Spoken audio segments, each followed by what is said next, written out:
Hey there, so welcome to another episode of Versus. So I'm back at it.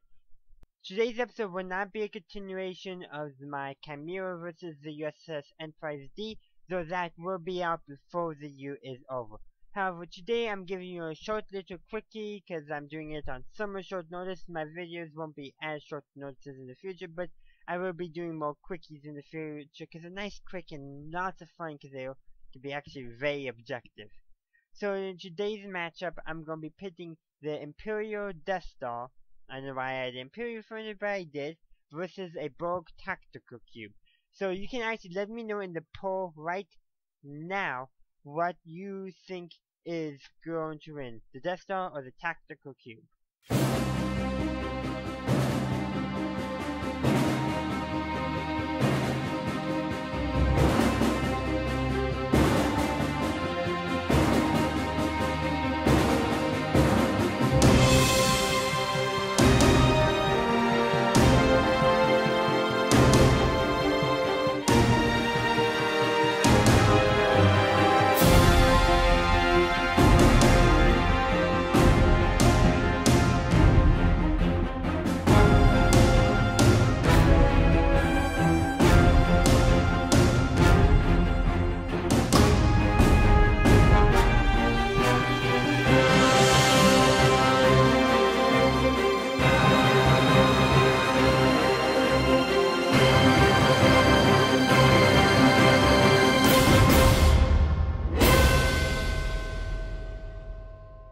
So let's actually, before I say who's going to win and the short explanation of how a battle could go, let's go over the ships themselves, what makes them unique. Well, the Death Star is armed with one super laser, 768 tractor beams, 15,000 turbo lasers, 2,500 laser cannons, and 2,500 ion cannons. So it really does pack a punch. Compared to the Borg Tactical Cube's armament of torpedoes and beam weapons. So these include cutting lasers, phasers, probably disruptors, probably a bunch of other energy-based weapons we've never heard of, tractor beams, because the Borg cubes have been shown, regular Borg cubes have been shown to use tractor beams as weapons. I would say the Borg Tactical Cube would do the same thing, and it would be much more powerful being the Tactical Cube, so it's better armed. The Death Star also has TIE fighters to help it out, along with over 1 million crew members. So stormtroopers, naval troopers, officers, all that stuff. Maybe even Darth Vader's on board. While the Borg Tactical Cube has, well, the best we got is based off of the numbers for a regular Borg Cube. Thousands of drones. But the Tactical Cube, I would say we should have at least the same complement. Thousands. Now the Death Star is powered by a hypermatter reactor. We don't know what powers the Borg Tactical Cube, but the only reason why I'm bringing the hypermatter reactor up for the Death Star is because a single photon torpedo took it out, or there was two, but a single photon torpedo took out the first Death Star. Because of the hypermatter reactor. The Borg may be able to figure out how to do that. But the Borg definitely has much better speeds, being able to go at transwarp, which is much faster than hyperdrive. Especially, in my opinion, the Death Star's hyperdrive. The Borg Cube could easily run circles around the Death Star. It's actually probably pretty close between hyperdrive and transwarp, but the Death Star being so massive, yeah, I would say the Borg Tactical Cube is probably roughly the same, like, its length is probably the diameter of the Death Star super laser. I'm not so sure about that, though, but I'm throwing out. And for defenses, well, the Death Star we know has deflector shields that does nothing against starfighters, but against capital ships it does its job because the starfighters can actually fly underneath and fight.